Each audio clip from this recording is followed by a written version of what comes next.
Simple কুকিংয়ে সবাইকে স্বাগতম। আজকের রেসিপিতে থাকছে ভীষণ মজার নরম তুলতুলে আলু পরোটা। নর্মাল পরোটা কিংবা আলু পুরির থেকে এটা খেতে ভীষণ টেস্টি হয়। আর আমার এই রেসিপি ফলো করে যদি আপনারা বাসায় বানান, তাহলে দুদিন পরেও যদি এই পরোটাটা খাওয়া হয় তখনও একই রকম নরম থাকবে। আর ভেতরের পুরটাও আমি একটু স্পেশাল করে তৈরি করেছি, যে জন্য আলু পরোটাটা খেতে অসম্ভব ভালো হয়েছিল। এজন্য স্কিপ না করে সম্পূর্ণ ভিডিওটি দেখার অনুরোধ রইল। চলুন দেখে নেওয়া যাক এই রেসিপিটি। প্রথমে পরোটার ডোটা বানিয়ে নিব। এজন্য নিলাম মেজারিং কাপের 1 কাপ আটা আর 1 কাপ ময়দা। নিলাম হাফ চামচের মতো লবণ আর 1 চা চামচের মতো চিনি। সবকিছু খুব ভালোভাবে মিশিয়ে নিব। এখানে আটা আর ময়দা দুটো একসাথে মিক্সড করে নিলে পরোটাটা খুবই নরম হয়। ঠান্ডা হয়ে গেলেও পরোটাটা একই রকম নরম থাকবে। অল্প অল্প করে জল দিয়ে আমি ময়দাটা মেখে নিব। একবারে খুব বেশি জল দিতে যাবেন না, এতে করে ময়দা মাখাটা ভালো হবে না।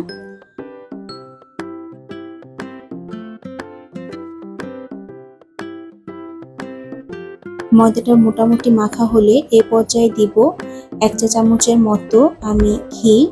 যেহেতু আগে কোনো রকম তেল দিয়ে আমরা ময়দাটা ময়ান দেইনি, তাই এখন এ পর্যায়ে দিলাম 1 চা চামচের মতো ঘি। আপনারা যদি ঘি দিতে না চান, এ পর্যায়ে এখানে 1 চা চামচ সাদা তেল দিতে পারেন।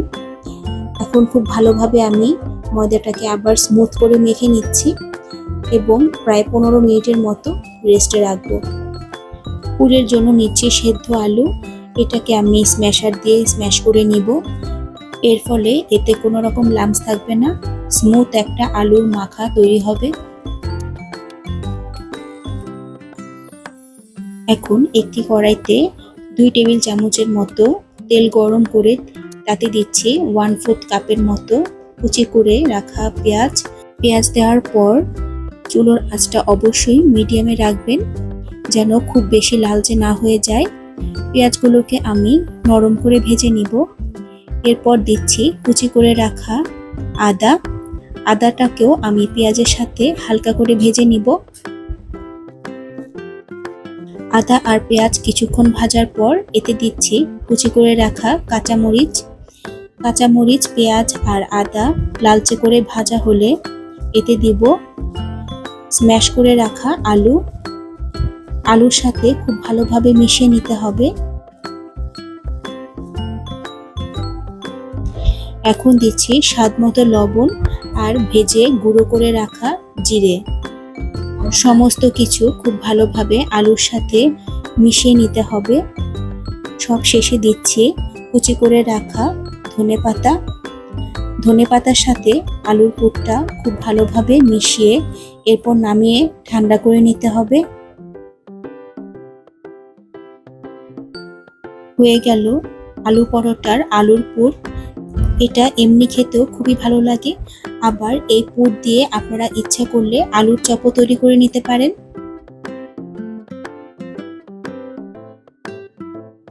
মেখে রাখা ময়দাগুলোকে আবার একটু হাত দিয়ে ভালোভাবে মেখে নিচ্ছি। এরপর এটি থেকে আমি লেচি করে নিব। রুটির থেকে কিছুটা বড় করে আমি লেচিগুলোকে কেটে নিচ্ছি।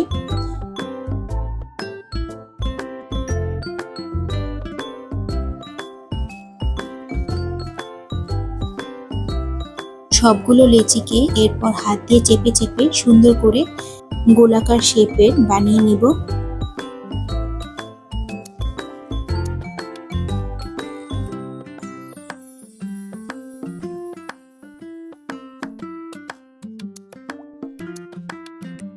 সামান্য পরিমাণ ময়দা ছিটিয়ে এখন আমি প্রত্যেকটা লেচিকে একটা বড় রুটি বানিয়ে নিব। বেলতে বেলতে যদি কখনো আটকে যায়, তখন সে পর্যায়ে সামান্য পরিমাণ করে ময়দা ছিটিয়ে দিবেন। খুব বেশি পরিমাণ ময়দা ব্যবহার না করাই ভালো। পাতলা একটি বড় রুটি তৈরি করে নিচ্ছি।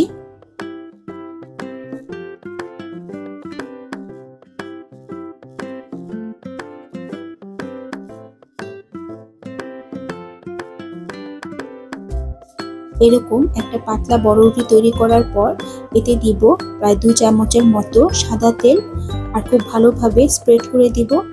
এর উপর দিব কিছুটা ময়দা। ময়দা এভাবে ছিটিয়ে দিলে পরোটাটা ভেতর থেকে খুবই নরম হয়। ছিটিয়ে দেওয়া ময়দাগুলোকে তেলের সাথে খুব ভালোভাবে মেখে নিচ্ছি। এরপর পরোটার এক সাইড থেকে এভাবে রোল করে নিব। এটা শুধু আলুর পরোটার ক্ষেত্রে না, যে কোনো পরোটার ক্ষেত্রে আপনারা যদি এভাবে তৈরি করে নেন তাহলে সেই পরোটাগুলো খুবই নরম আর খেতে খুবই টেস্টি হয়। এভাবে একটা রোল তৈরি করে নিলাম। এভাবে সবগুলো লেচি দিয়েই আমি রোল বানিয়ে নিব। ভিডিওটি ভালো লাগলে অবশ্যই আমার চ্যানেলটিকে সাবস্ক্রাইব করে আমার পাশে থাকবেন আর পাশে থাকা বেল বাটনটিকে অবশ্যই প্রেস করে দিবেন যাতে নোটিফিকেশন পাওয়ার সাথে সাথে আপনারা নতুন ভিডিওগুলো দেখতে পারেন। আর লাইক শেয়ার কমেন্টস করে অবশ্যই আমার চ্যানেলটিকে সামনে এগিয়ে নিয়ে যেতে সাহায্য করবেন।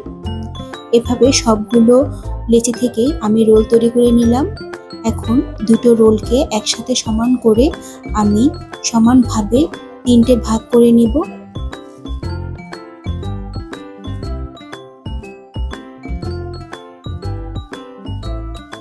রোলের প্রত্যেকটা অংশকে এভাবে চেপে এক একটা করে লেচির আকারে করে নিচ্ছি।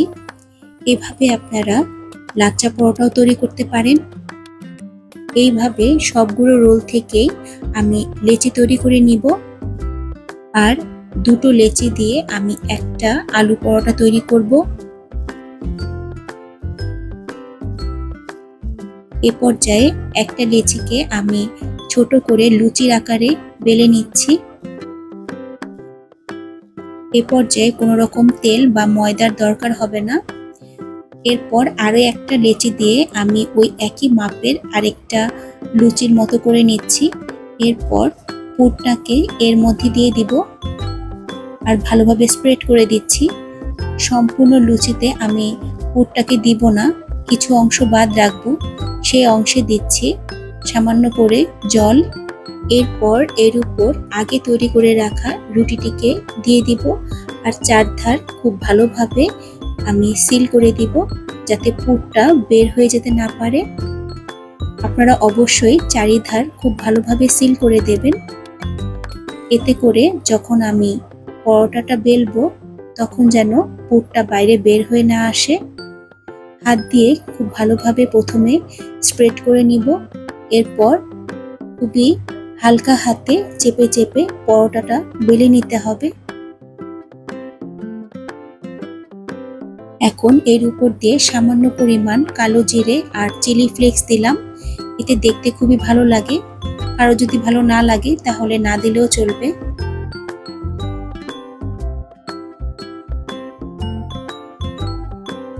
এভাবে একটি আলু পরোটা তৈরি হয়ে গেল।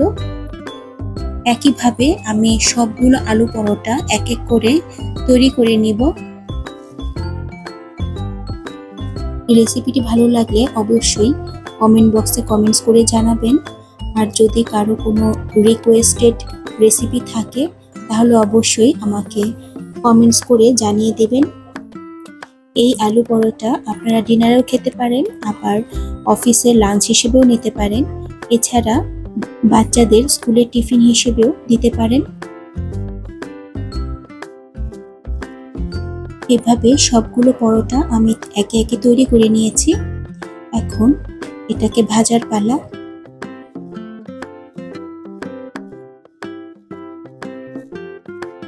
প্রথমেই তাওয়া গরম করে তেল ছাড়া পরোটার 2 সাইড সেঁকে নিব। এক সাইড ভালোভাবে সেঁকে নেওয়ার পর উল্টে অপর সাইড আবার সেঁকে নিব।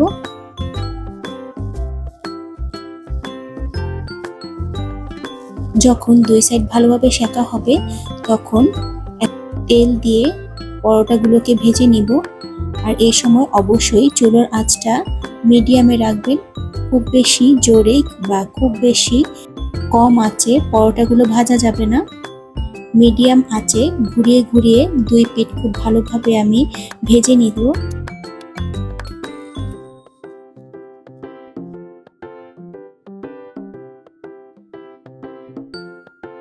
এভাবে একটি পরোটা আমি বানিয়ে নিলাম। বাকি পরোটাগুলো আমি একইভাবে সেঁকে এরপর আবার তেল দিয়ে ভেজে নিব।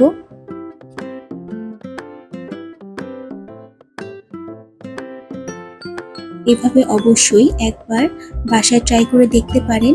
সকলেই খেয়ে খুবই প্রশংসা করবে। আর ভেতরের পুরটা খুবই টেস্টি হয়, যে কারণে পরোটাটা খেতেও খুব ভালো লাগে। এই তো হয়ে গেল ভীষণ মজার পুরে ঠাসা আলুর পরোটা। আশা করি এই রেসিপিটি আপনাদের খুব ভালো লাগবে। আজ এ পর্যন্তই, ফিরবো নতুন কোনো ভিডিও নিয়ে। সে পর্যন্ত সবাই খুব ভালো থাকবেন। ধন্যবাদ।